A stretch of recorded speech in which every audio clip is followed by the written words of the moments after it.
What's going on, guys? Welcome to Wrestling Memories, episode 13. Gotta love the joys of technology when a text message doesn't go through at the exact moment you want it to, right? Mm-hmm. So, tonight we've got, of course, J.P. Baker. How's it going? What's going on? I'm here. What's going on, guys? Are you How's sure? it going? Are you sure? Also got Heather in the house, Tattooed Mistress. What's up? Not much. How are you guys? Managing. No good. I'm kidding. I don't have. I'm being sarcastic today. Foulmouth Mike Bobbitt. What's up? Fuck you all. Wow. Well, hey. That shit was unnecessary.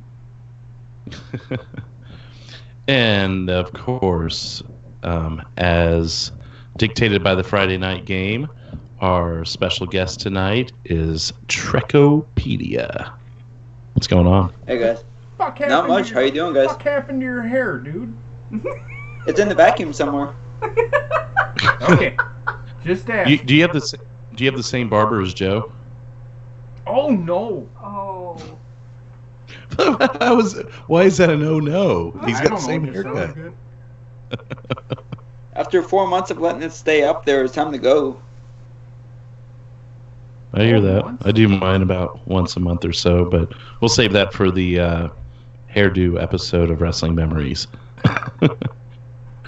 So, I'd like to mention something. This is the 13th episode, and if you do the math, that's a quarter of a year.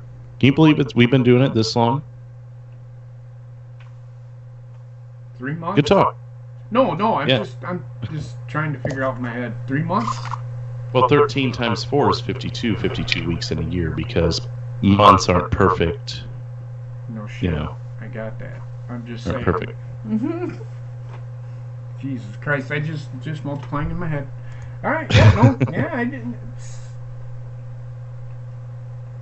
3 months. Seems like we've been doing this forever in some ways, and it seems like we just started this in others. That's true. That's true.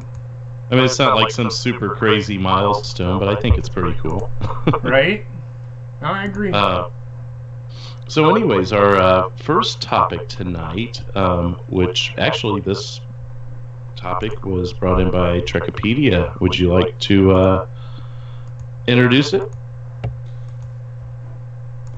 Well, I figured for the first topic tonight, we could talk about first program you ever watched on WWE Network. Okay.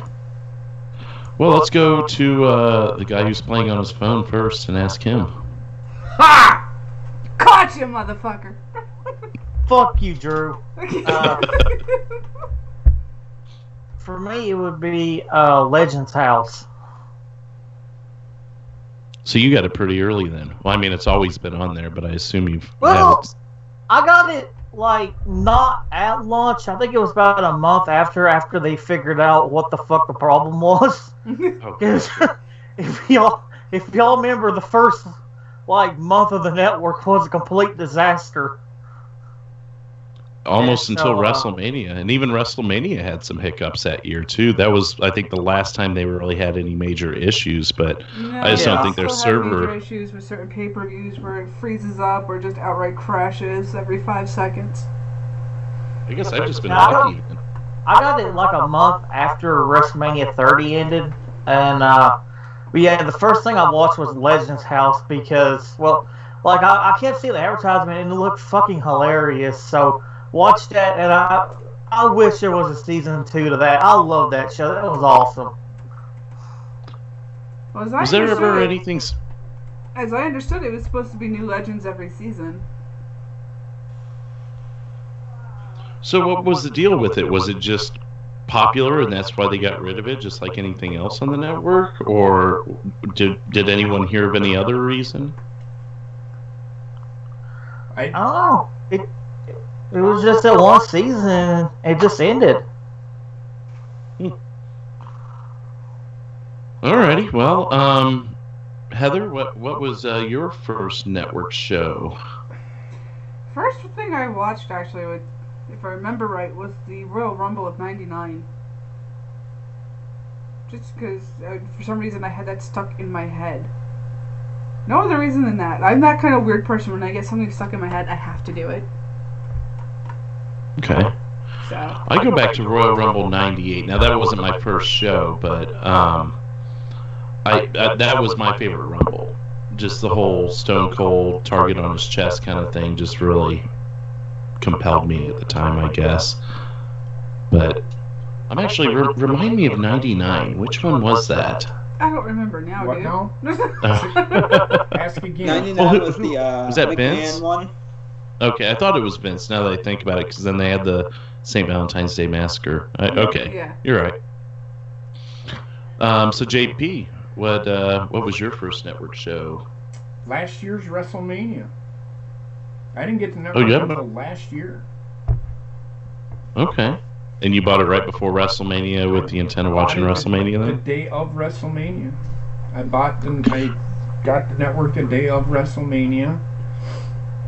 I was sick and tired of not being able to see, and it's only $99.99, but at the time I was going through financial trouble, so I didn't get the channel. I got all of my information off of Raws and SmackDowns and on the internet, so I didn't watch any of the pay-per-views back then. So I got, once I had separated myself from the financial issue that I was having, I got the network, and it was at WrestleMania, and I decided I'm going to get it at WrestleMania because I want to see WrestleMania. And for fuck's sake, was that a god-awful fucking pay-per-view. So no, go on. really quick, if I can rewind just a second, I didn't ask Heather when she got the network. Yeah, when? If I remember right, it was just before the Royal Rumble 3 years ago. Okay, so you've been around a long time with the network then, for a majority of the time. When did the network launch? I think 4 years ago, before the Rumble. I think it was March of 2014, because I know it was It was right before right before WrestleMania. WrestleMania 30. Okay. I thought we got a pay-per-view or two before WrestleMania. Elimination Chamber that year. Okay. It was just Chamber. Okay, so with what we know now, JP, so far you're the one who's had it the least amount of time. What did you do the 3 years prior if you wanted to watch a pay-per-view? I had to get it on. I had to pay for it. I had to pay the $60 for it. And what did I do? I didn't watch it. Right. YouTube, internet. Just found what you had to, Yeah. however you could, or Yeah. do you have like a bar in your area that was one of those? What do they call them? No. Hot spots or whatever they used to call those. I mean, like when in 2010, 2011, we deployed, and on Army posts they have like MWR places, and they show it for free.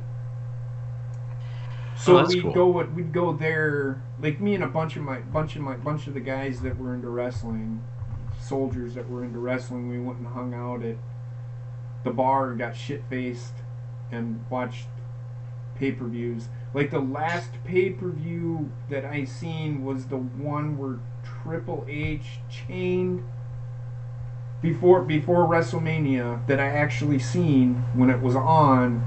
Was, I want to say it was Goldberg? Didn't he chain him? I want to say it was in a steel cage or a Hell in a Cell. It's where they beat the hell out of fucking Goldberg. Goldberg was a champion. They beat the hell out of him, and then they handcuffed him and just beat the fuck out of him. The Evolution. Evolution. Yeah, I remember that. That was in his last 6 months or That so. was his last match, I think. But his last match was against Stone Cold, No, his last match. or not against Stone Cold, but Stone Cold. Wasn't it Goldberg and Brock with Yes, Stone Cold as the at ref? That's what I WrestleMania meant. 20. Yeah. And he just hightailed it after that. Yeah. Okay. I would like to try something different. I know Trek and I still have to answer, but what I'd like to try tonight is in the chat, if someone would like to be added to answer this question themselves, we'll take your call just for answering this question, then we'll let you go and move on to the next topic. And that way we can get a little bit of caller interaction without the lines getting flooded, if that makes sense. Yeah, Cody's not paying attention. He's watching the baseball game. I mean, I'm watching the baseball game too, but I'm paying attention at least. Well, that's okay. We don't have to add Cody. He seems to think I'm watching the same fucking game he is or something. I ain't figured that shit the fuck out yet. I'm just saying, Cody. The way you're making it sound is like I'm watching the same thing you are. Well, hit us up in the chat and let us know. I know it's going to take a few seconds for it to get out to you guys. And let us know if you'd like to share your story. We'll take one caller per subject and go from there. But I'd like to try it out and see how it works. If it doesn't work, cool. If it does, cool. Encyclopedia, what was your first network show story? And when did you get it? The first show I got, the first show I watched was Backlash '99, Backlash 2000, because that's my favorite pay-per-view ever. Who was in that? That was Triple H versus The Rock, and Austin came back. Had I known that was going to be your answer, I would have used that as a transition to our next topic. Yeah, that was the one where, like, Kurt Angle versus The Big Show, and, like, they had the big old hardcore match, and I think it was the Dudleys versus Test and Albert, and Trish got put through the table, and I thought it was a lot better than WrestleMania that year, because, without saying too much, that was not my favorite event that time, so. Cody, I'm giving you poop, Cody. I'm just talking to Cody in the chat. Sorry. I know not everybody was a big fan of WrestleMania 2000. I feel like 99, 98 were such big hits that I think they thought their shit didn't stink and they could just slap together whatever they wanted. The multi-person matches. They learned their lesson then, but they can't seem to learn their lesson now. But that's a topic for another day. Holy shit. I was going to say, what do you mean they learned their lesson? They ain't learned shit. No, back then they learned their lesson from the mistake then, and they laid off of it a little bit, but they're just getting worse now. Yeah. And then I got the network like 2 years ago because I got it right before. Gosh, I can't remember. It was right before. I think it was on the Royal Rumble at that time. Because wasn't that the one where like Roman was in the Rumble and he was like the first participant, and then like AJ Styles showed up that time too. Are you talking about that was debut? I'm sorry, Heather. Say that again. I talked over you. You're talking about AJ Styles' debut, right, Track? Yeah. Yeah. Okay, yeah, that was whatever year that was. That was the first year I had the network. Okay, so you're somewhere in between Bobbitt and JP on that one. Then it sounds like. Yeah, because I had to wait until I got enough money to get it, because otherwise, before then, you had to sign up for 6 months. Oh, I forgot about that. Yeah. Yeah, they called it the Legacy program. I forgot about that. Yeah, which leads me to mine is I signed up at the same time as Bobbitt. I think it was right after WrestleMania. The reason was a friend of mine got it from day one. He was hell-bent on it from day one. He's a lot like you, Trek, where he knows his shit and he knows his dates and everything. And you guys are actually about the same age and everything. It's kind of like talking to the same person. But he got it day one. He was hell-bent on having it. And I was talking to him, and I'm like, man, all this shit that's been going down, they can't seem to keep it running, and I'm not gonna pay $10 a month for something that's not working, so I'm just gonna wait, chill my jets. And he's like, oh, that's cool, here's my password, you can link X amount of accounts or whatever, and I'm the only one using it, so I don't care. So I watched WrestleMania and Elimination Chamber off of his, and then sometime after that, when I realized everything was kind of smoothing out, I'm like, all right, I'm going to do this the right way. I want to put my money into, something that I was raised watching, because up to that point, I didn't spend shit on anything other than maybe a Triple H t-shirt and a CM Punk shirt, So that was what I did. The first show that I watched, I've been thinking about this since you mentioned it earlier today, and I'm not 100% sure. It might have been that next pay-per-view, but I also feel like I just kind of, I probably sat down one day and just started thumbing through shows. Like, when was that WCW Nitro that this happened? And I thumbed through that year and the months and figure out, okay, that was the show. I'm going to watch that one. But I couldn't tell you what it was. I was just kind of hodgepodging. It was like letting a kid loose in a candy store, I didn't have any one thing I wanted to get after, other than Mickey James. But that's a different story for another time. So our next topic, do we have any callers before we... Nope, anyone see it yet. All right, well, no one wants to put their 2 cents in on this, so... we can jump back, or maybe, if someone wants to call on this next topic, we can get both of their... okay, wow. I just approved a weird message in the chat. What's up, Gina? Well, I'm talking about, I said to fuck the Pirates, fuck the Braves, fuck the Cardinals, fuck the Cubs. I'm surprised you didn't say fuck the Royals. I read it quick. I thought she said I read it wrong. I thought she said I came to fuck pirates. I didn't read it completely. Fucking Brewers. So anyways, last chance if anyone wants to call in on their first network show and when they got the network. Otherwise, we're going to move on to our... Mello. Ed Mello. Somebody. I got it. Okay. And don't forget, Raging Inc. is on after this. It is going to be a awesome episode, I do think. All you gotta do is go read the description once we're done here, folks. You'll get the idea of what it's gonna be tonight. Oh, I see what happened. I was like, what did Mello say? He had talked to me earlier about calling in, but I didn't see him in the chat or anything. Now I get it. What's up, Mello? Good talk. There we go. It'll work if I enable the microphone, right? That would be. Usually that is what helps, yes. It helps when the technology is turned on. Yes. That is true. And it has power. And has power. What is up, everybody? Not much, man. What's up with you? Drew's got a question for you. Give me it, baby. As the first caller of the night, if you haven't been listening, which I imagine you have, but what was your first WWE Network show, and when did you get the WWE Network? I got the WWE probably, I would say, a good 2.5 years ago. Okay, so you came in about halfway into its existence as we sit here now. Exactly. When the egg and the semen came together, it was about 2.5 years after, and Mellow Yellow came in there. That's unnecessary. Oh, sorry. We didn't need to know your whole life story.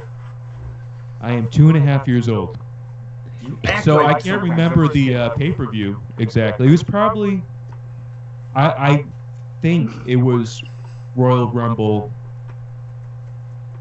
2015 or 2016.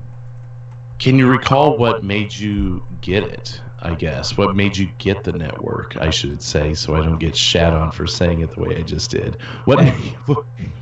What made you get the network? Because usually someone gets it because, like, oh, I want to see that pay-per-view, or screw it, I'm going to do it. I really want to see Legends House, or, whatever it may be. What was the thing that made you get it? I came back in watching wrestling, and I said to myself, for $9.99, I can get all the pay-per-views I want. And, and that's when Joe Cronin, I really started watching Joe, and just wanted to get it more. I wanted to get more into it, and something to do, I guess. I will say, the whole mentioning the $9.99 a month thing. I probably paid for at least 2 pay-per-views a year, anyways, which is your $120, which is your year of the network subscription. And so Tara actually came to me a few weeks ago and said, "Why do you still have that thing? You never use it." I said, I do. I use it once or twice a month on Sunday nights. And it saves us $50, $60 a month. And I mean, that was pretty much the whole conversation. I think she thought that I was sitting around watching everything that they put on there. I mean, sometimes I pull it up and pull up like old AWA show or something like that, just really random, or like an old house show from WWE from '88 or something. Just weird stuff like that. But I mean, I get my money's worth out of watching all the pay-per-views on it. Yeah, WrestleMania alone is what? I think it's $100 they're asking now. What? Yeah, I'm not joking. It is more. It is the because it's so long, and they have to pay. Yeah. Because it's such a big event. Let me Google it. They're like, well, you know what? If we're gonna put this on here, it's gonna be $100. Mm-hmm. It's $99.99 in order to get it on like a satellite dish. If you wanna. And if you want it in your bar, it costs anywhere from $38 to $2,130. Oh yeah, those blast areas. That's what they were called. We had a couple of them here. Pool Hall used to always get them, a chain pool hall here in Kansas City. And I talked to someone where they were saying, I think they were paying $4,000 per pay-per-view, but they were also getting probably $10,000 of revenue. We had our own little blocked out section with about 150 of us. And I mean, it was no joke. You would have thought we were there at the show if you were shooting pool. Wow. I mean, we would pop just like the audience and stuff, because you kind of felt like you were in a small audience. But yeah, that's crazy. $100. That's 2/3 of a mask, man. $100 hairs. Oh my God. You knew they were going. Also, No, it's fine. I don't care. Go ahead, Trey. oh, sorry, I didn't mean to talk over you, Heather. Go ahead. No, she was telling you to go ahead. Oh, also, another reason it costs so much is because if DirecTV, which we used to have, which we dropped because it got way too expensive, the only way they do pay-per-views on DirecTV and stuff like that is the Big Four. Well, I guess the Big Five now with Money in the Bank, they call it the Big Five. Mm-hmm. Because then they just do those 5, and then the rest of them are on the network, so they could charge more, I guess. Okay. You know, making money. I used to call it the Big Five when King of the Ring was a yearly pay-per-view, See, even that though it was- wasn't treated as such. I wish they would bring that pay-per-view back and get rid of Money in the Bank. Make that one of the Big Five. And the reason I say keep it and make it the Big Six. no, fuck that. We'll Money- talk about that. We'll talk about that in a second, and Put I'll Money in the explain Bank. myself. Put Money in the Bank back in WrestleMania where it belongs, I was just- as a single match. That's not a bad idea either. As long as the match itself sticks around. I thought you were trying to get rid of the match is- altogether. I love the concept of the match Okay, we're itself. cool. I love the concept of the match. I hate it being a name. I hate Hell in a Cell being the name of a pay-per-view. Hold on, I someone's hate knocking on my door. TLC being the name of a fucking pay-per-view because it. Then why? Because it's just so dumb. Because every match might as well be a Money in the Bank, in my opinion. Why do they even call it that? It makes no sense. I'm I assuming don't like that you're saying that the Royal Rumble is an exception to that rule. That one was there from the beginning. That concept is way different. Yes, it's a gimmick. It's not. I wouldn't really say it's a gimmick match. When I'm talking gimmick matches, is they use props. Garbage For Royal- cans. For Royal Rumble, the ring is already there. Do you see what I'm saying? Yeah. Or, No, I get you. And even if that wasn't, I mean, that's a great explanation, but even if that wasn't your explanation, I was going to agree with you. I was just right. being the asshole devil's advocate that I am. Yeah, I knew you were, so I thought I'd explain myself further, you cocksucker. But no, so go ahead. I was going to lead into our next topic and let Mello answer his before we let him go and bring in possibly another caller at the end of the topic, Finn Mello. So unless you had something else to add to everything, JP. Oh no, that was it. That's why I said moving on. Okay, cool. So the other topic, Trek, I'll go ahead and steal this from you. This was Trek's idea, though, was favorite pay-per-view show. Now, I guess I should ask for clarification. Yearly show or one specific night in one specific year? I would just mean like any favorite pay-per-view moments you might have, except for what's going to be talked about next week. So we can exclude WrestleMania from tonight, so they can use it for next week. Yeah. Okay, so excluding WrestleMania, your favorite pay-per-view moment. Yeah. Okay. Mello? Put you on the spot here. Let me think about it for a sec. My favorite pay-per-view moment, I'll go ahead and do mine.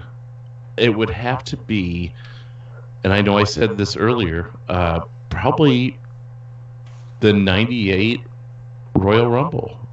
Either that or the St. Valentine's Day Massacre. I don't know. That time frame right there really, really compelled me. That was to me the peak of the Austin McMahon. I know it had its ups and downs and peaks, and it was like the Rocky Mountains or something, but that was where I was probably most compelled. So that would be my answer. And looking at Mello, you might have one. Or are you still thinking? It's a hard question, actually. Oh, fair enough. Chill out for a second. To narrow a time, a date down in your life. Well, you know what's amazing with this question track? You have actually figured out a way to have Mello not speak for 20 seconds.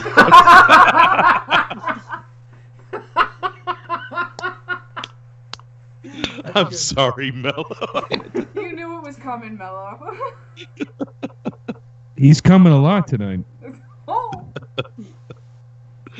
I've been an asshole all day today. You just Are you asked going JP. for that award? Yes, he is. He's trying hard. He's been trying hard all month. Well, I'll we'll say see. I'll say It's the end of March, so Bobbitt should be compiling something here soon. Well, Speaking let of me ask you something. The person who brought the question about, what's his answer? He already told you.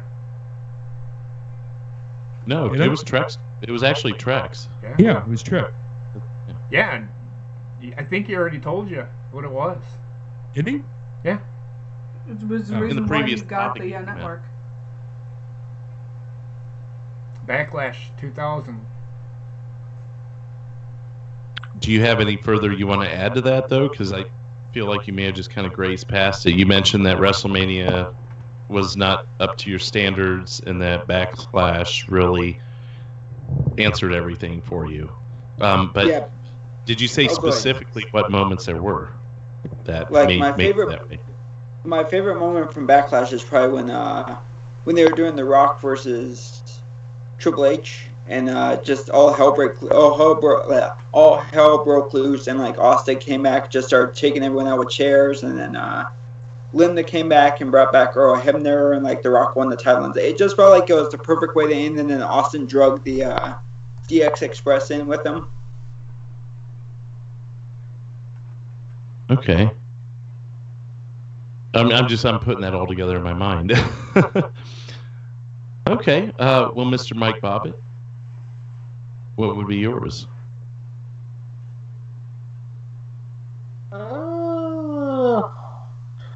I don't have one a specific moment because I didn't get pay-per-views when I was growing up. Like the only pay-per-view we actually bought and paid for was Great American Bash 2006, I think. It was the one between Bobby Lashley and John Cena for the title. Oh. Yeah. But here recently, my favorite moment would have to be when Sting came back at Survivor Series.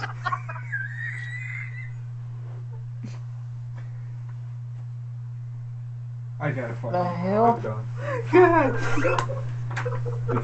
God. Did I just kill Drew? No, Mello killed us all because of how he just had to drink. It's like watching Basement with the drink with the damn bear suit.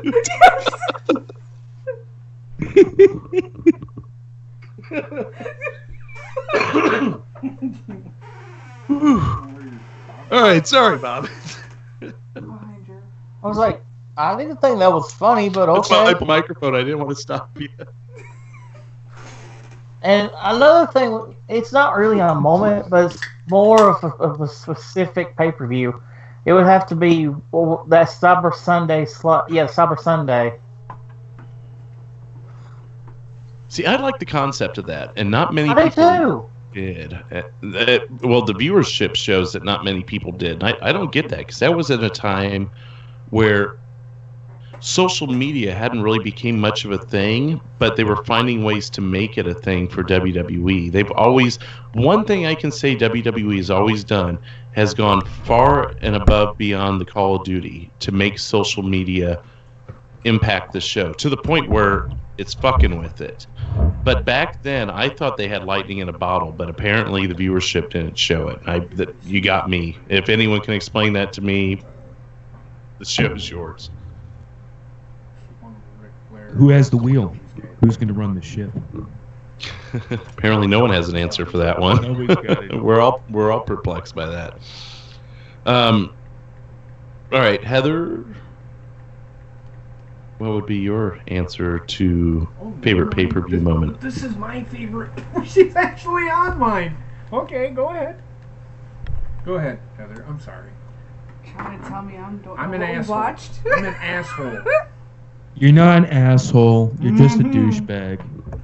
Trying to tell me that I put on a pay-per-view that we've already watched, and it's like, no, we didn't. I know what ones we've watched. This one we have not watched. However, to answer the question, probably my favorite moment, being that I am one of those strong independent women as well, would be when the first ever woman got to be in a match against two other guys, which would be St. Valentine's Massacre. After you're done. Just, I want to make sure this is the right one. Sorry, go ahead. I'm sorry, I don't mean to interrupt. And it would be Chyna and Kane versus Triple H and X-Pac. And she didn't get to do much in that fight, but she got to get in there and rough them up a little bit. What she did do was important. Exactly. What was that? What she did do was important. Did you unplug it? No, Oh. I just put it down. So, that's my I hadn't even favorite thought of moment. that one. Okay. Okay, JP. Actually, it's the pay-per-view I'm watching right now. It's the Great American Bash in 1990. Just back then, I was really into Sting and Ric Flair, and I loved Sting growing up as a kid. I don't know why. It's just one of those things, and just watching. I think that match turned out to be a draw, I think. I'm not sure. I don't remember. Oh, Jesus fucking Christ. You and that fucking Bowflex. Bowflex. It's in the chat again. So, this pay-per-view here, any pay-per-view for that matter that involved Sting and Ric Flair being in the match and wrestling for the world title was always awesome. Because them two could go for a fucking hour. Because back then, they went for an hour. You know, sometimes. You know, you get the Shawn Michaels, Bret Hart Iron Man match, but Sting and Ric Flair always went for god-awful amounts of time. And and they put on a great fucking show every fucking time. So their feud never got fucking old. But the Great American Bash is one of my favorites. That moment there, watching them two fight at anything is great. Sting defeated Ric Flair. Yeah. Yeah. Well, Spoiler alert.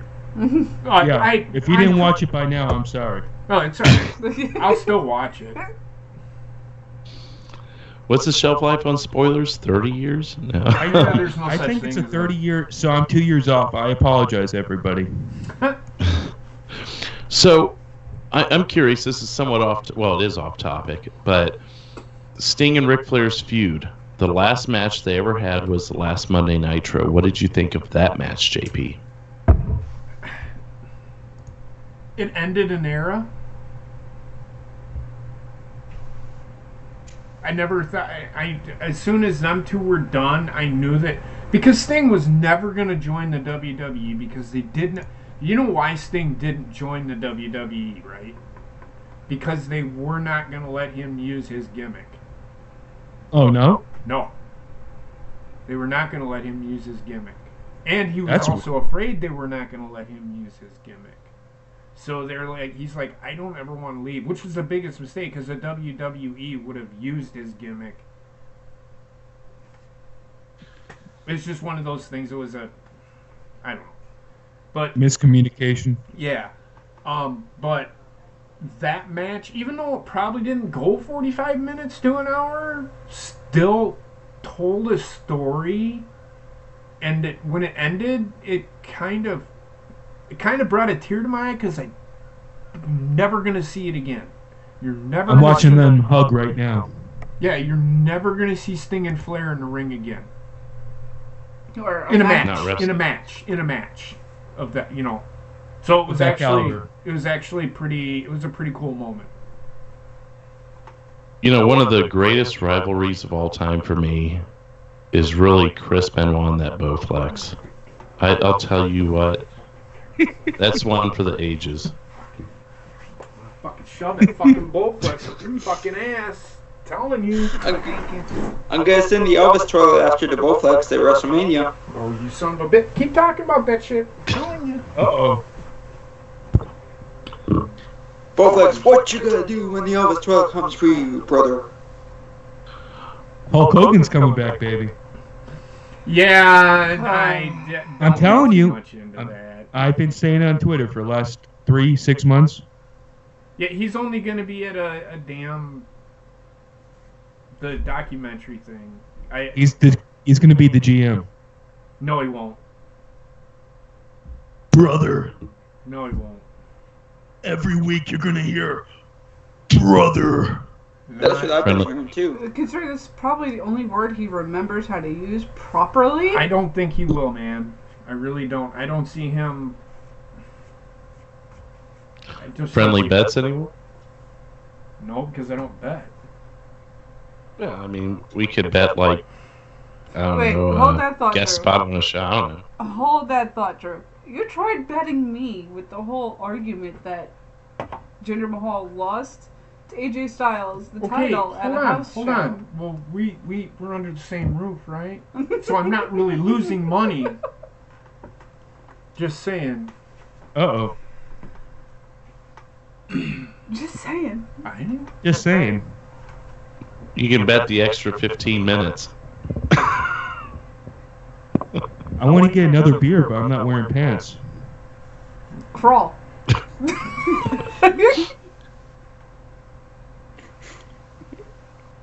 Gina says Hogan is not coming back. No, he's not. I think he's legit now. He's legit. And this is fine. We can see the corner of his green screen. I saw him walk by. Hogan is not coming back. He will not be in a role where he's going to be on TV every week.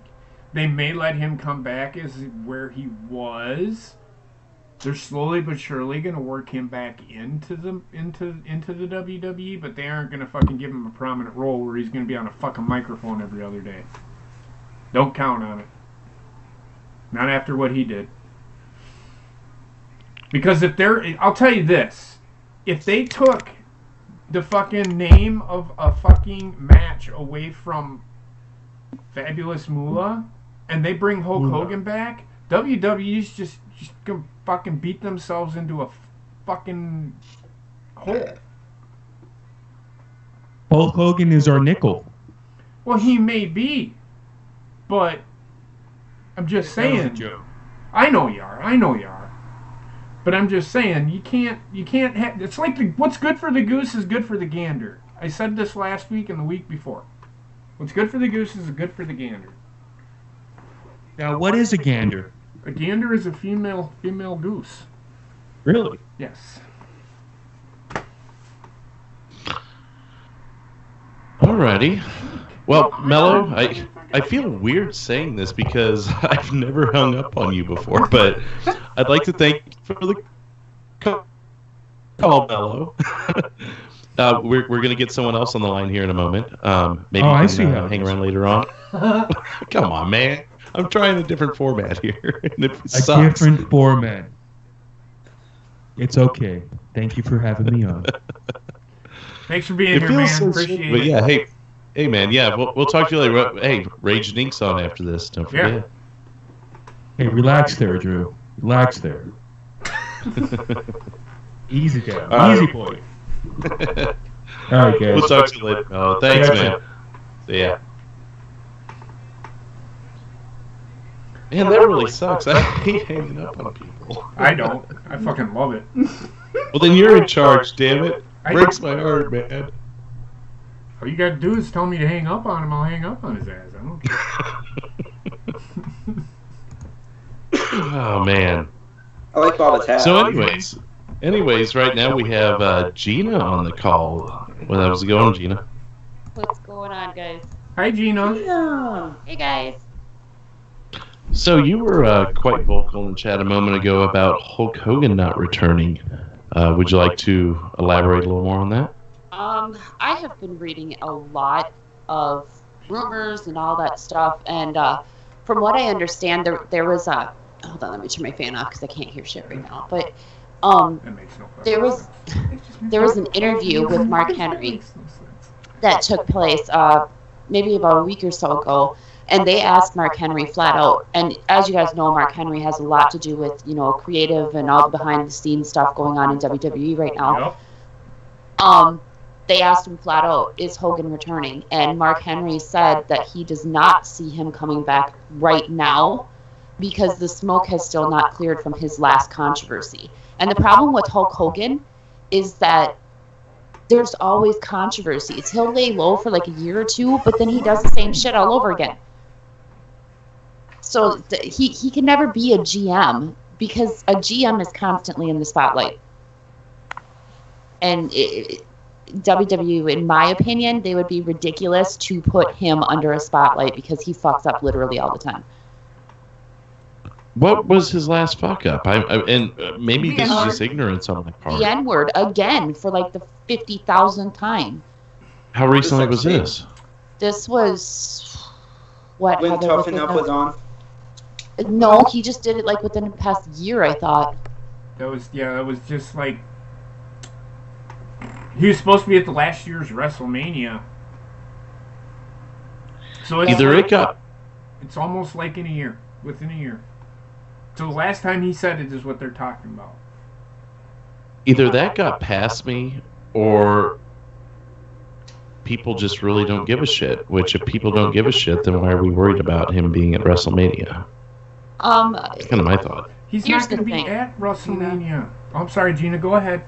No, it's you guys' show. I didn't come in here to take over by any means. I was just gonna say that the thing is, okay, Mello just pointed out in the chat that Kurt Angle was on drugs. Yes, he was on drugs. Jeff Jarrett had an alcohol problem and a drug addiction for a while. Road Dogg had a drug addiction. The point is, they all got clean, and they're clean now. The issue with Hulk Hogan, I'm sorry, I know a lot of Hulk Hogan fans are out there, and you guys are going to hate me for this, but Hulk Hogan is legitimately a douchebag. Yep. And you there's no way to fix being a douchebag. Like he... And I'm from the South, so I know that, like, some people are just raised to believe that, like, the N-word is okay. As long as you're not saying it in a derogatory sense. But when you have a spotlight shined on your head the way that he does at all times, you can't be like that. I would like to add something. There is one way to fix a douchebag. Don't fucking say it. Bowflex. You son of a bitch. Oh my god. Look, I said it. If they let Hulk Hogan back in, and I'll say it again, if they let Hulk Hogan back in... Hey, Ruby. And hey, Tara, I seen you in the chat. Did she say what I think she just said? Here, Ruby, come here. Don't... Bowflex. Oh, Lord. Drew Wilson. Yes! What is wrong with you?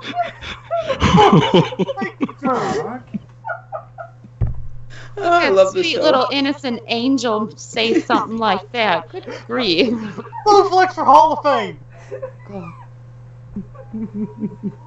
You son of a bitch.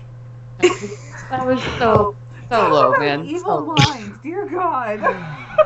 Anyway, what I was gonna say, if they let Hulk Hogan back in after that, and he doesn't apologize, because I haven't heard him apologize for it at all. No. Bowflex, Bowflex, Bowflex, Bowflex, Bowflex, Bowflex, Bowflex, Bowflex, Bowflex, Bowflex, Bowflex. Yeah, exactly. He won't apologize either because Hulk Hogan, It's alright. he's the immortal Hulk Hogan, which I'm sorry, but I get it. He was great back in the 80s, but what else has he done? No, you're right. And so what I'm trying to get at before we had a donation come in. It's okay.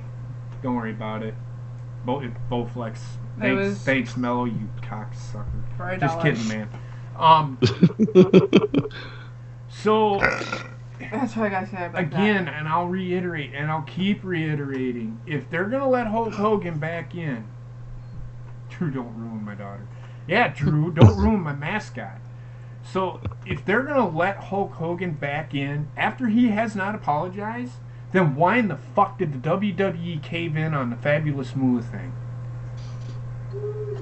Why? Saying the N-word is no better than what she did. It's no worse either, if that's the case. They haven't taken Snook out of the Hall of Fame. He killed somebody. Bowflex, Bowflex, Bowflex, Yeah. Bowflex, Bowflex, Bowflex, Bowflex. But you say both, I mean the N-word, and you're fucking banished. But here's the thing. That's what I'm saying. You take a look at this. Okay, how many times has Hulk Hogan messed up in his entire career and beyond that? But yet he is still in the Hall of Fame, okay? But yet a person like Chris Benoit, who was an amazing wrestler, yes, I understand what happened with his family, that's fucked up, but that has nothing to do with his wrestling career, but yet he will never make it into the Hall of Fame because of that. Mm-hmm. But yet you have all of these other people that are already in the Hall of Fame or on their way, and they keep on messing up time and time and time again. And we're just supposed to like dust it off and be like, oh no, you know, you're cool. You were cool in like the 70s and 80s. You're good, man. Like, seriously, get the fuck out of here. Yeah, I've got a. Go ahead. I've got an interesting. Oh, go ahead. No, you go No, ahead. all I'm gonna say is I agree with Gina.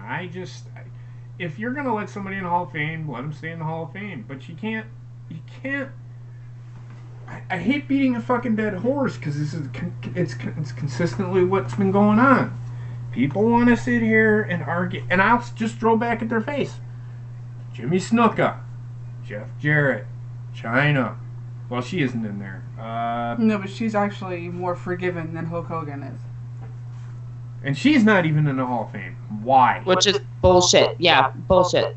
There's another Her one. biggest crime to the business was she allowed herself to get cheated on by Triple H.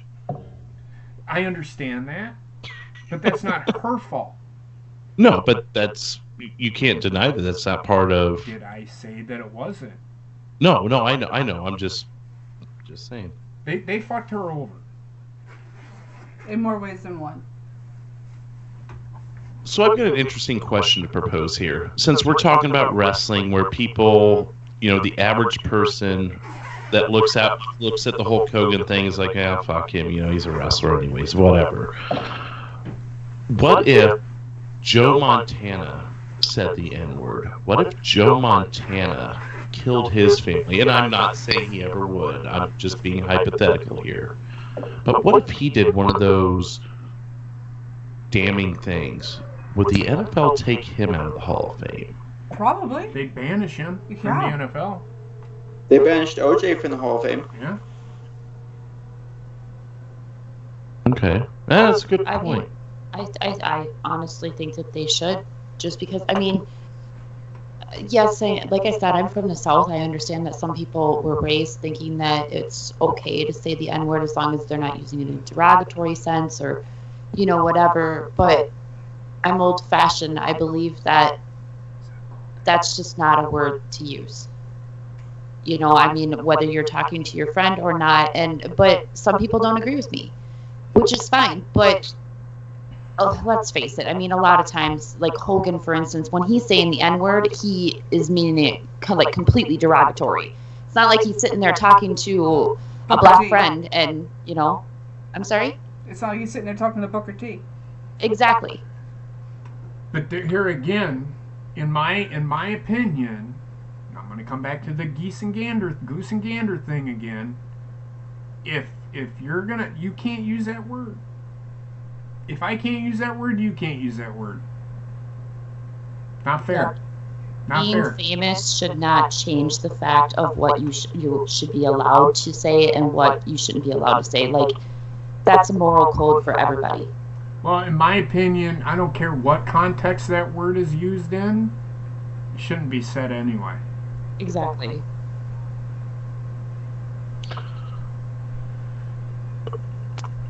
I lost my thought. I thought I saw a light bulb flickering. Yeah, it flickered, and I looked over at Ruby doing something, and I lost it.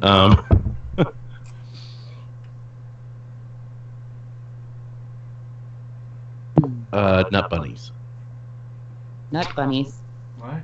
Cool. No, I hate dead air, so I'm trying to not allow it to happen.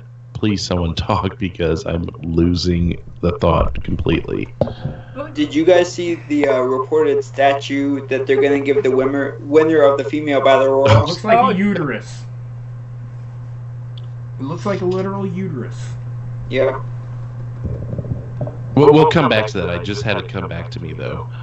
It's funny, we were having this conversation about the whole N-word and what words are deemed appropriate and not so appropriate, even in the vulgar category. And that is, I was talking to my father-in-law just a couple nights ago. I was wearing it. It would have been Wednesday, last night, because I was wearing my Foulmouth shirt.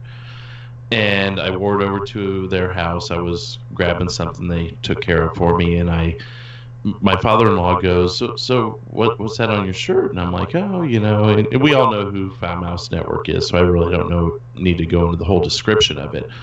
But he goes, I said, pretty much all vulgar words are allowed, and anything goes. You can say what you want, as long as you don't drop a racial slur. And he chuckled, and I said, well, we even use the C word frequently in that, community. And he goes, that's so funny, because back in the 70s and 80s, it would have been completely acceptable to use, not completely acceptable.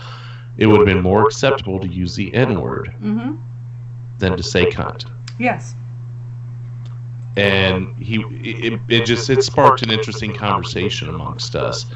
But it's just funny, because I'm sure there were several pro wrestlers, they might have even done it in a promo back in like the 50s or 60s, where they dropped the N-bomb on a black wrestler. Well, actually, back then, I don't think they would have been allowed to wrestle unless it was a certain program. I think segregation. I know in the 80s, like the late 70s, early 80s, I believe it was, in Georgia wrestling. That's where like Ron Simmons came in, and they had quite a few black wrestlers there. But nobody was able to really bust through that wall until Ron Simmons came along. Yep. Totally agree. I want to say this one thing real quick about the battle royals this next weekend. Mm-hmm. You know how the WWE is saying we're going to have the women's first ever battle royal? It's not. It's not. Yeah. And not at WrestleMania either, because they had one 2013?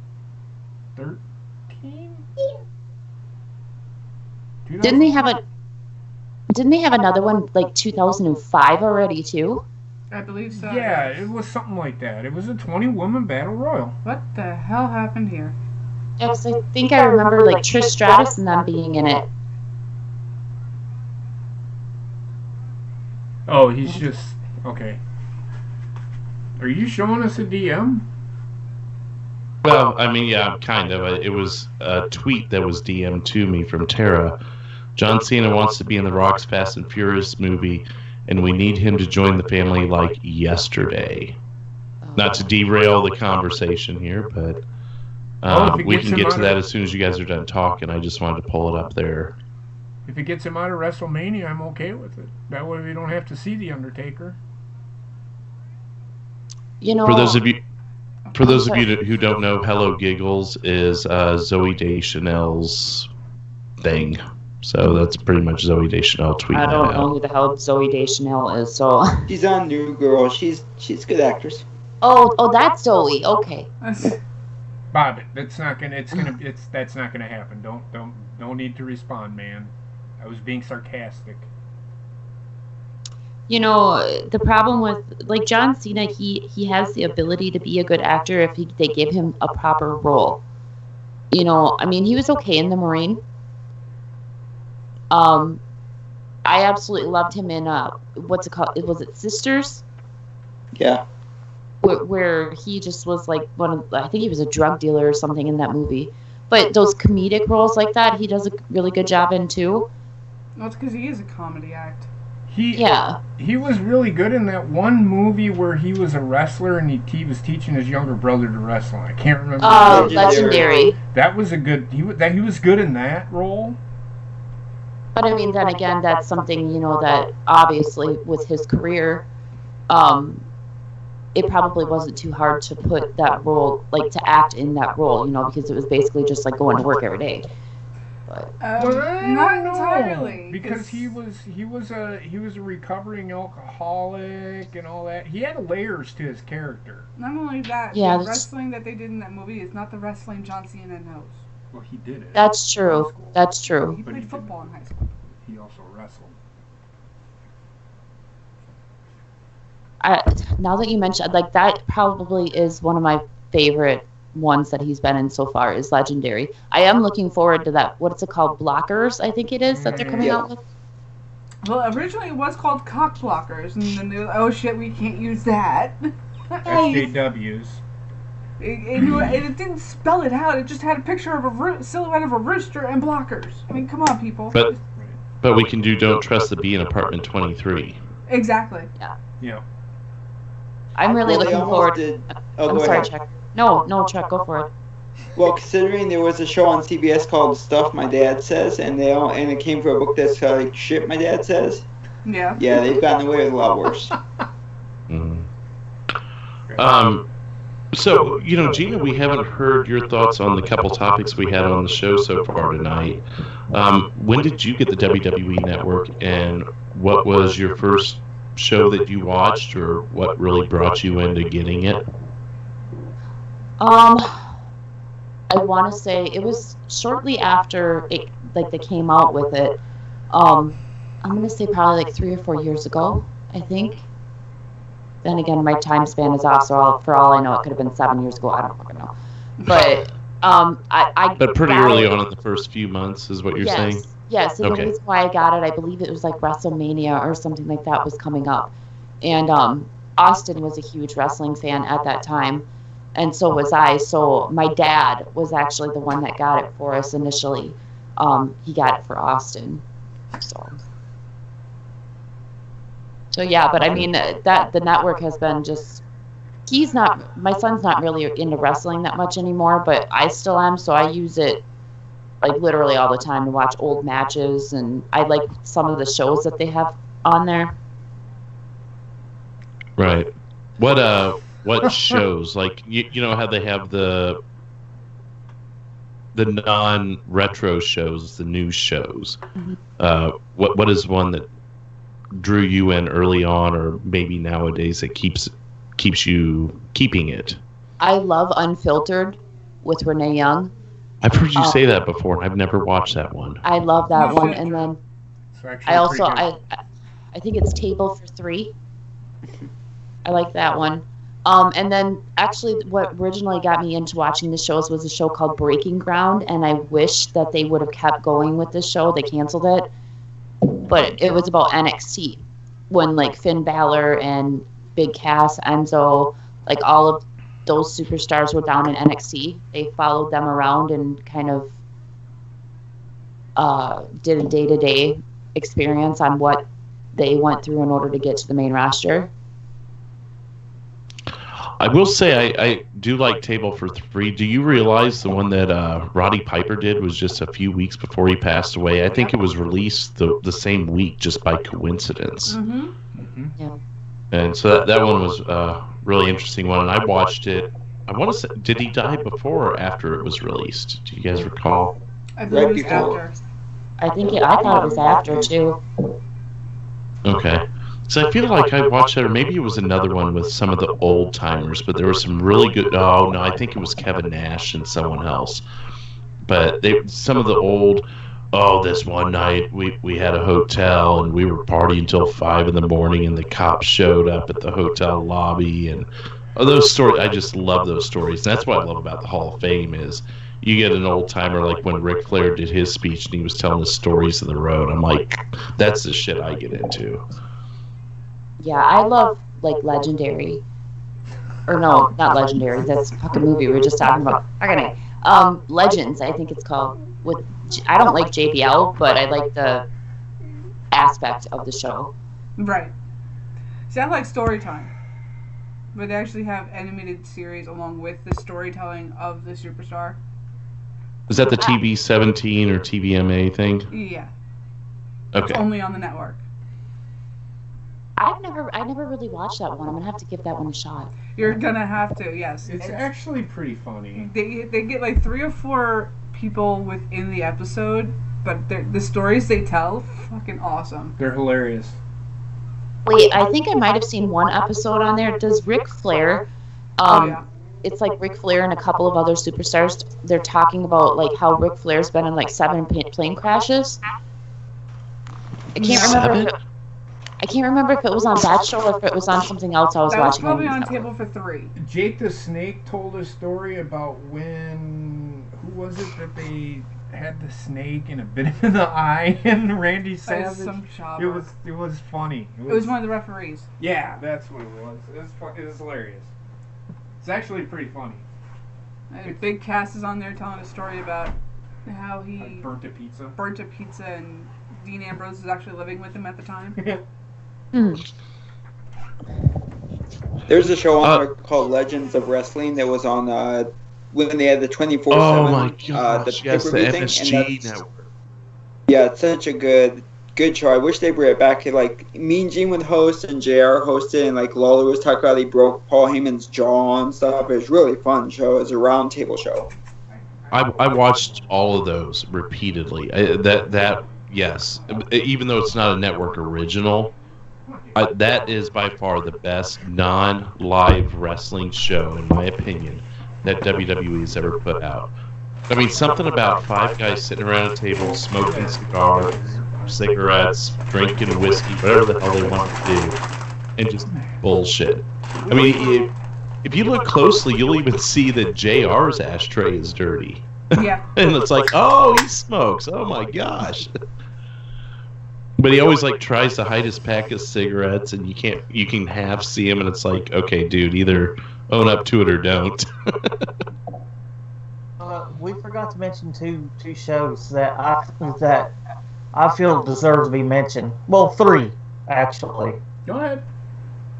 One of them is Jerry Springer's Too Hot for TV, Swerved, and Edge and Christian Reeks of Awesomeness. I never I'm got sorry. into that Swerved show. Swerved, I thought was okay. Certain episodes it was kind of like, this is lame, but then there are other ones that it was pretty funny. Yeah. Yeah, it had its moments. Yeah, Yeah. It just wasn't one of those shows that I would watch religiously. My favorite one was the one where Seth Rollins, he got talked into coming outside by Kofi, I think, outside the back door to sign an autograph for his cousin. And then when they went to come back in, the security guy... They did a video for his cousin. Oh, maybe that's what it was, yeah. And then Kofi's going to walk back, or they're both going to walk back in, and the security guard goes, "Hey, Kofi, what's up?" Lets him in, and then Seth Rollins goes walking. He's like, "Hold on, man, who the hell are you?" He's like, "I'm the fucking champion, motherfucker." He went fucking off, like dickhead off. What was that? They did to Ric Flair, too. Oh, I missed that one. They did that to Barrett, too. I mean, could you imagine, though, with Ric Flair? Could you imagine Ric Flair? I mean, he was probably like, what the hell? I'm Ric Flair. Who doesn't know who I am? No, actually, he was calm about it.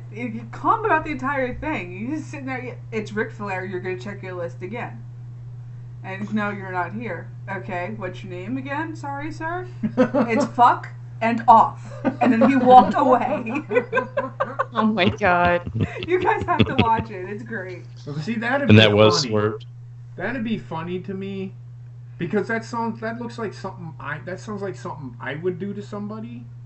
But I wouldn't. It just like the one that I seen one where they were electrocuting people in a chair. I actually found that hilarious. That's something I wouldn't do, because I know how that fucking feels. That fucking hurts like a motherfucker. Who was it that lost their shit like big time on that one? Zack Ryder, No. I think, too. No, I know Ryder. Dolph got pissed, but I thought it was someone else. No, it Didn't, was Dolph running. Well, yeah, but- it was Or- Alex Riley. There you go. Alex Riley got pissed. Yeah, and then because I was going to say Dolph was like, at first he didn't really get pissed. He was just like, oh, fuck you guys or whatever. But then he was the one that took over pranking other people. That's why I keep thinking him. The one I loved when it comes to shocking people is when Paige and Dolph had the dog collars around their thighs. Oh, you know she liked that. I mean, yeah. And they had to go on a blind date and basically do like they do on Impractical Jokers, where they, sitting in the chair, had to do what they were told to say or do by the other person. And if they did it, they got shocked. Yeah, I like some of it, but some of the other stuff, like when they were at the when it's like Heath Slater and the guys were at the restaurant, and the brother was put in the cistern. Yes. Stuff, I'm like, that was a little disturbing. It was just gross. Wait, was that the one where they were like eating the like quote unquote poop out of the diaper? No, that was Paige and Kofi. What the fuck? That was Poop out of so a fucking gross. diaper. It was Nutella spread into a clean Oh. diaper. It was so gross. I was like, ew. Oh my god. That's because the guy who created Jackass was the creator of Tremaine, and he used to bring all his buddies on there and stuff, so they used to just port over stuff from Jackass to do it, but it didn't work so much on there because the PG is like watered down, so. Well, they were still able to do some things. I mean, they got the fans with Mark Henry Okay. and Braun Strowman too. They got with the fans of Braun Strowman because Summer Rae was taking pictures of them, pretending to be somebody else, and then Braun would just come out of nowhere, and just scream, scare the shit out of everybody. I would love to get the shit scared out of me by Braun. Oh, Like, fuck seriously. He just seems like such a fucking cool guy in real life. You just got Like after he Instagram scared- page. like after he scares the shit out of you, he'd be the one to hug you and calm you after being scared. Exactly. Exactly. The other topic we had tonight was favorite pay-per-view moments, Gina. Oh gosh, there's a lot of them. Pick What's the one. first thing that pops in your mind when I say think back to your favorite pay-per-view moment? Without- not WrestleMania counting 20, the WrestleMania. TLC ladder match. Thank you, Yeah. JP. I was glad to hear yours again. I would say first thing that pops into my mind, WrestleMania 20, TLC match, the very first ever TLC match. Other than that, oh god, it's a difficult one. What was everybody else's? Mine was St. Valentine Massacre with Chyna and Kane versus Triple H and X-Pac. Go!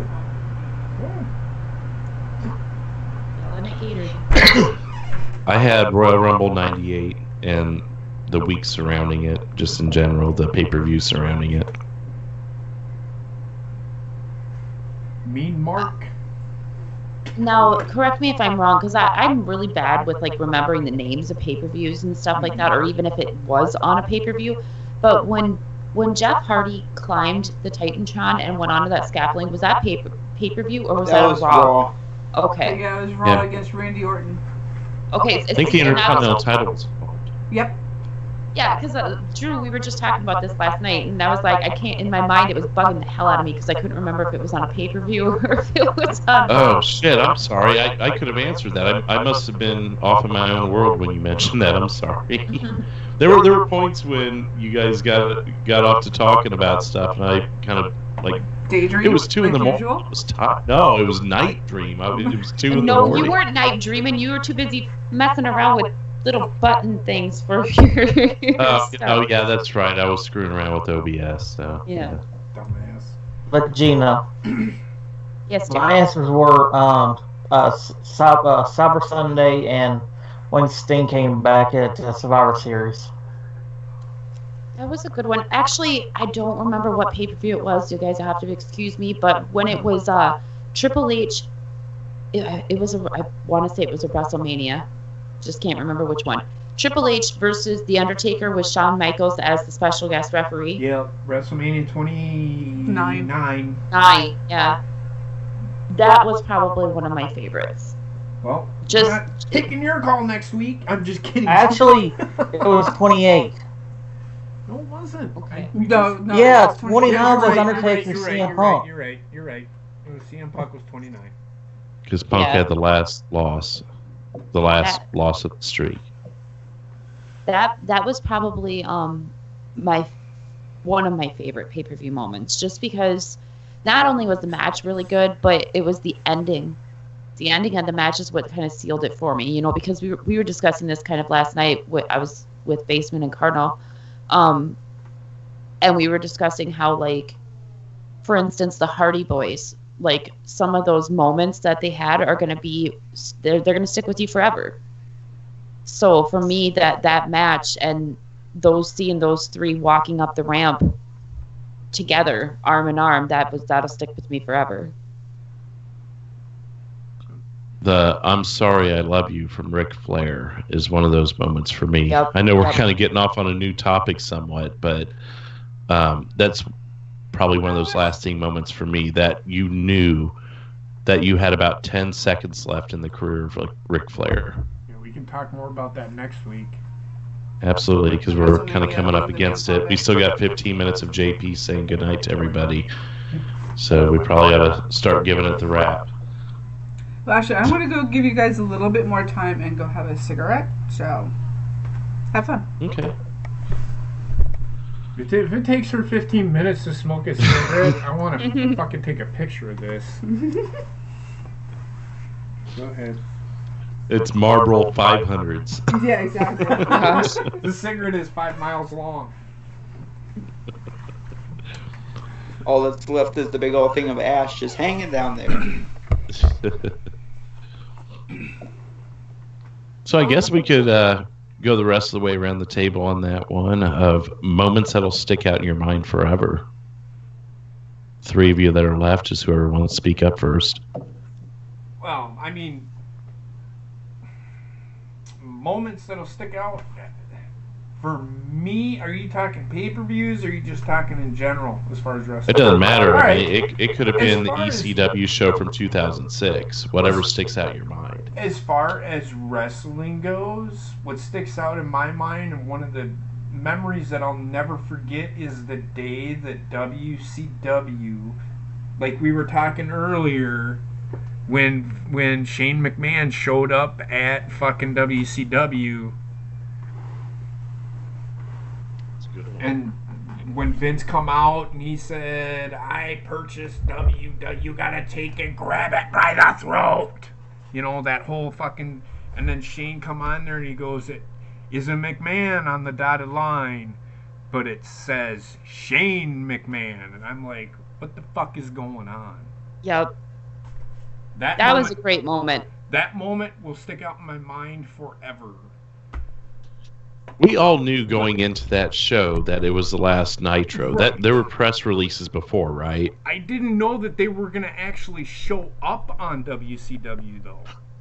Right. That We just thought it was going to be one last episode and be gone, or WWE would have their own incarnation of it. But we knew prior to 8 o'clock that night, we knew Right. that WWE owned it, right? That came out, I think it came out a couple days before even. Yeah, it came out like a week before. The number one Raw moment for me, though, and I'm going to say this right now, is not what they had on the show. You know, the 25 greatest moments in Raw of the 25 years. The pipe bomb is number fucking one. I don't care what anybody fucking says.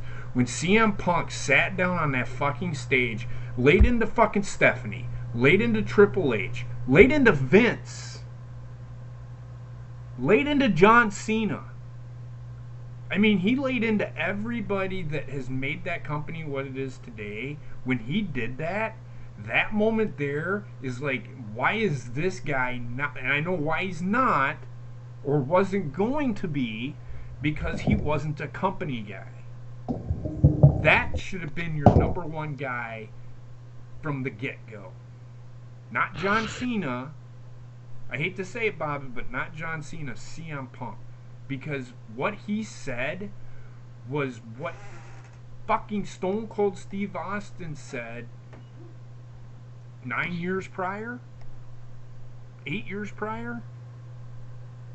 Because when did that happen? 2008? 2009? Something like, I don't know. 8 or 9, I believe. Yeah, so 10 years? 11 years after the fact? Think about it. That's just me, though. Those are some moments that I'll never forget. You know, there's certain moments in your life where you know when a moment is happening that it's going to stick in your mind forever. There's other times where it's years down the road that you go, wow, that's something that sticks out in my mind. Like, for instance, the Shane buying the company out from under Vince, CM Punk's pipe bomb. You can even take it outside of wrestling with 9/11. Watching that, you knew you would never forget it. I mean, hell, even finding out about the Bowflex. That's just another one of those that... I am going to say one thing about that. I'm going to say one thing about that. I am going to give... You're good. I'm going to give Vince high credit because at that time there was a storyline where he was killed in a limousine explosion, but he stopped it to give condolences and let everybody know that Chris Benoit was no longer alive. So what you're saying is the Bowflex killed Chris Benoit, but it brought McMahon back to life. That is amazing. That thing is a superstar. You do realize that you're going to HE double hockey sticks, right? Like, Why you gotta turn legitimacy into being a dick? Because I am your new asshole of the year. Mark it down on your calendar. You don't get asshole of the year by making fun of something like that. You get asshole of the year by just being an asshole. That's not even asshole of the year. That's just dickhead of the year. Oh, basically, So, hey. Mm-hmm. I'm going to have trophies in each hand and one on my head then. Oh, God. No, look. There's so many much better moments that they had on Raw. The Raw 25 than they had. I'm sure if I go back and watch some Raws, I'm pretty sure I could come up with better ones than they gave. Oh, fuck yeah. Oh, God, yeah. Ooh. I know that you guys are running out of time, but one moment that sticks out in my head. Do you guys remember when Triple H and Shawn Michaels were feuding, like right after DX broke up? Yep. And Triple H ran, like quote unquote, ran Shawn Michaels over with the car? Yeah. Yes. Yeah. See, moments like that stick out in my head. Or the Stone Cold Kurt Angle thing where he threw his Olympic gold medals off the bridge. I don't remember that. I do. I just remember the Intercontinental title going in the river. That I remember. Yep. But I don't remember the gold medals. Yeah, it was during an Angle Stone Cold feud. And then I believe, Heather, correct me if I'm wrong, but I believe right after, like the week after that, Kurt Angle took Stone Cold's belt and threw it in the river or something like that. The Rock did. The Rock was the one that threw the smoking skull belt into the river. I can still hear The Rock saying "Go to hell" like he was Elvis. Like, "Go to hell." It was the weirdest fucking thing. And then, "Take your piece of trash with you."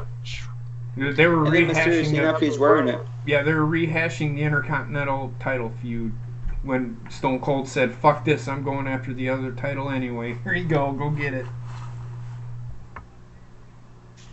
Dolphin just brought up. Go ahead, Gina. No, Chuck, I've been talking. You go ahead. The funny thing about both belts getting tossed into the river are the weeks after that, the week after Austin tossed the Intercontinental belt in the river, and the week after Rock tossed the Smoky Skull belt in the river. Mysteriously enough, he was wearing both belts each week afterwards. So I don't know if he went in and swam and got them or what happened, but it's just one of those things that they should have just given for the Intercontinental belt. They just should have designed a new one and said that was it. So, but you got to realize they have like 5 or 6 of replicas made up just for instances like that. Oh yeah, but it made to me. I was just like, wait a minute, did he seriously jump into the river and swim for her and stuff? Now I know that it was an old tag team belt that was beat the shit and stuff but back then I'm like, he's The Rock. They probably would just give him a different one or something. But back then I asked my mom, I'm like, did he jump in the river? She goes, he might have. So. Gina, go ahead and bring up what people were bringing up in the chat. It's fine. You can bring it up. Go ahead. Dolphin brought up a really, really good one in the chat as far as like memory wise. When Mick Foley won the WWF belt. That was one of the nights. When he beat The Rock. That's not where I was going to go, but thank you for interrupting me. That was one of the nights in the Monday Night Wars that the WCW royally fucked up. Because they sat there and announced it on their programming that they were putting the belt on Mankind, and everybody was like, wait, what? And they switched over to watch it. There was another one before that, and nobody caught it. DX showing up at WCW. On the Jeep that they called the tank. What the fuck is wrong with you people? Triple H called it a tank. That was awesome.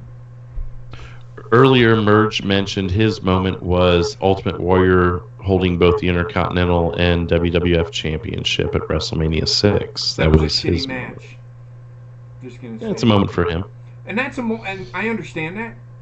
But here's the thing, and this is where even at the age that I was at, I was like, that is a really shitty way. These guys, them two could have fucking had a match, and it lasted how long? How long did that match last? Not like 5 minutes? Really? Yeah, it was Hogan? Yeah, it wasn't that long. Yeah, it was. It was like a 20 big. minutes. It was how long? It was like 20 minutes because Yeah, it was Warrior's 20 minutes of pain them was running even around melting the too. fucking ring. It wasn't 20 minutes of them. They didn't have a match. It was them punching and kicking, and that was it. Oh, I mean, there could be an argument for that. And it was 20 minutes of Hulk Hogan actually doing something, and then 2 minutes of fucking Ultimate Warrior fucking pressing him, and that was it. And then the splash, and that was the match. That was stupid. I didn't care for that match. Stone Cold, when Stone Cold won the title the first time at Mania, even though we're going to talk about Mania, look guys, we're going to talk about Mania all week, all day next week, the whole time next week. So we'll bring up WrestleMania moments for sure. But yes, yep. Stone Cold and Mike Tyson on Raw, when they met in the ring at Raw, that was a moment. Stone Cold or Mick Foley going through the table at Hell in a Cell when Undertaker threw him off. When he went through the top of it onto the thumbtacks. Wasn't that the same night? I'm sorry, I cut somebody off. Who was talking? That was me, but that's okay. I've been talking over everybody, I guess. I don't know. Well, I was just gonna say, wasn't that like that same night? Didn't he go through the cell and then he had to come back out? Because wasn't that the same night that? It may not have been the night that he won the title, but I remember he had to come back out and interfere with a match. Yep. Yeah, that was what? I can't remember the pay-per-view. King of the Ring. King of the Ring. we talked about that earlier, actually. In the Hell in a Cell, he went off of the top of the cell onto the announcer's table, and then went through the cell onto the mat, and they just said the Undertaker just fucking pinned him and ended the match. Yeah, and then he had to come back out. Yeah, that was the night he was trying to put his tongue through a hole in his lip. Oh, God. Shawn Michaels' last match, his tooth was hanging out his fucking nose. David Wells in the chat has when the Nexus beat down Cena in 2010 on Raw. I love that because Cena sucks. Yeah. Well, and not only that, but just seeing Nexus on Raw, like everybody went nuts. Yeah. And then they fired Daniel Bryan for choking out what the fuck's his face, Justin Roberts. Yeah. How about when Edge cashed in the first time? That was crazy. We'd waited so long for the first ever cash in. We waited 10 months. We had been teased and teased and teased. I think they almost went too long with it, but at the same time, it was just right. Hey, doesn't that remind you of something? My balls your chin? No, Carmella. Oh, fuck Carmella. Yeah. It's a rehash. The rehash. Telling you guys. Gina, I like Shawn Michaels' last match was his retirement when he retired. Edge's retirement. When I was just thinking that too. That brought tears to my eyes. We were watching WrestleMania 29 when Edge went out. That man. Ugh. I mean, he epitomizes a superstar or a Hall of Famer. Absolutely. Yes, he had that issue with Matt Hardy and Lita, that whole storyline, but still. That from where he came from to where he went. Well, and I mean, let's face it, when it comes to go kind of along what you're saying, what overcoming the obstacles and all that, a moment that we are going to all remember until probably the day that we die as far as wrestling wise just happened 2 weeks ago with Daniel Bryan coming back. You know, I mean, he's the underdog. Yep. Speaking of that, I am doing WrestleMania 30 Sunday. I'm doing a live reaction review to it. So I haven't exactly specified a time. It'll probably be like 4 o'clock or something. But I will let everybody know. I already watched it, but I'm going to watch it again because that was a hell of a pay-per-view. The story that was told. And that was the last great WrestleMania to me, in my opinion. So, just throwing that out there. Well, looking at the time, we should probably have already given it the wrap, I think. Yep. So, thank you, Gina, for calling in. Thank you Appreciate guys for your having insight as always. Yes, thank you very much. Don't forget, we'll be on Raging Ink later. So Yep, you guys I'll be wanna there. hang on the call for a little bit. Yeah, Gina, if you want to hang on the call for a little bit, that's fine. And Mello, if you want to call back in too, if you're still there. Yeah, thank you again, Mello, for calling in. We're going to try and do the rotating callers and that, and I just don't want anyone to take offense to it. I like the idea of getting differing opinions since we have such a short time slot, you know. I mean, we could sit here all night and talk, but we got to keep it to a certain time. And I'm babbling, so I'm obviously not adhering to that time myself. So thank you again, Gina. Trekster, thank you for coming in and winning the game Friday to where you could help us host this thing tonight. You had some great topics, like I said earlier. So it was a fun night. Mike Bobbitt's Pello, I'd like to thank you for showing up. You've been a great co-host last 15 minutes. And, of course, JP and Heather.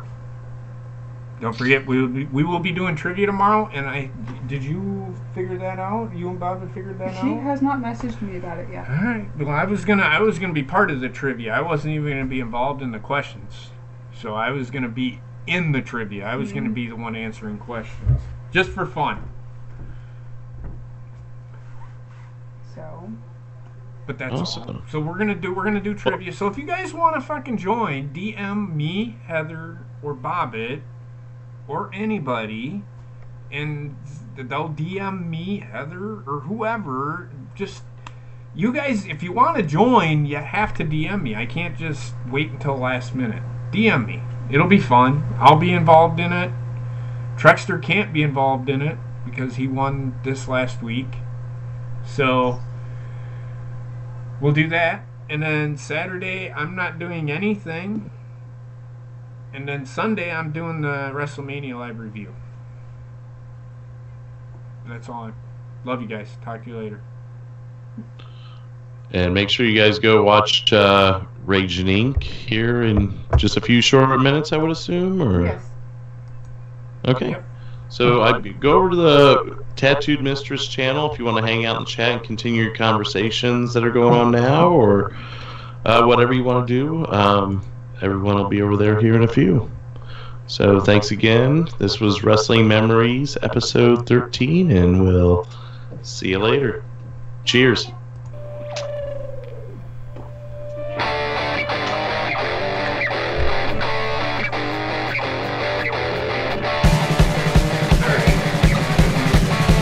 Bye, guys. Love you.